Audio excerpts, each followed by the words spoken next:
രാജ്യത്ത് വാണിജ്യ ആവശ്യങ്ങൾക്കുള്ള സിലിണ്ടറിന്റെ വില കൂട്ടി 26 രൂപയാണ് കൂട്ടിയത്. തുടർച്ചയായി രണ്ടാം മാസമാണ് പാചകവാതക സിലിണ്ടറിന്റെ വില കൂട്ടുന്നത്.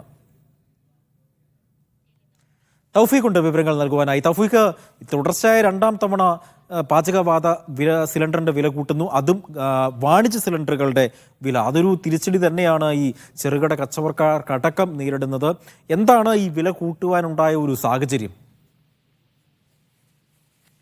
അജി സൂചിപ്പിച്ചതുപോലെ തുടർച്ചയായ രണ്ടാം മാസമാണ് ഇത്തരത്തിൽ വാണിജ്യ സിലിണ്ടറുകളുടെ വില വർദ്ധിക്കുന്നത്. കേരളത്തിൽ 26 രൂപയുടെ വർധനമാണ് ഇപ്പോൾ വാണിജ്യ പാചകവാത വിലയിൽ ഉണ്ടായിരിക്കുന്നത്. 1806 രൂപയാണ് 19 കിലോഗ്രാം വാണിജ്യ LPG സിലിണ്ടറിന്റെ കേരളത്തിലെ വില. വലിയ രീതിയിലുള്ള പ്രതിസന്ധി ഇത് ഹോട്ടൽ മേഖലയിലടക്കം സൃഷ്ടിക്കുകയും ചെയ്യുന്നുണ്ട്. എല്ലാ മാസവും അവസാനമാണ് എണ്ണ കമ്പനികൾ ഇതുമായി ബന്ധപ്പെട്ടുള്ള വില നിശ്ചയിക്കുന്നത്. അതുമായി ബന്ധപ്പെട്ടാണ് കഴിഞ്ഞ മാസവും സമാനമായ രീതിയിൽ വിലവർദ്ധന ഉണ്ടായിരുന്നു. ബജറ്റ് അവതരിപ്പിക്കാൻ മണിക്കൂറുകൾ മാത്രം ബാക്കി നിൽക്കുകയായിരുന്നു കഴിഞ്ഞ മാസം വിലവർദ്ധന ഉണ്ടായത്. അതിന് സമാനമായ രീതിയിലാണ് ഇത്തവണയും വാണിജ്യ സിലിണ്ടറുകളുടെ വില ഇത്തരത്തിൽ വർദ്ധിച്ചിരിക്കുന്നത്.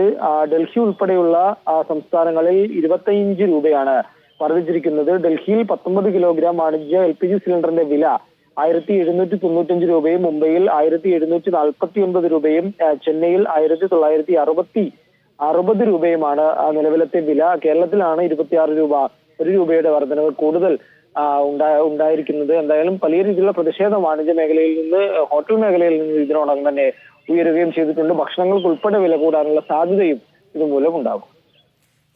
രാജ്യത്ത് വാണിജ്യ ആവശ്യങ്ങൾക്കുള്ള സിലിണ്ടറിന്റെ വില കൂട്ടി 26 രൂപയാണ് കൂട്ടിയത്. തുടർച്ചയായ രണ്ടാം മാസമാണ് പാചകവാതക സിലിണ്ടറിന്റെ വില കൂട്ടുന്നത്.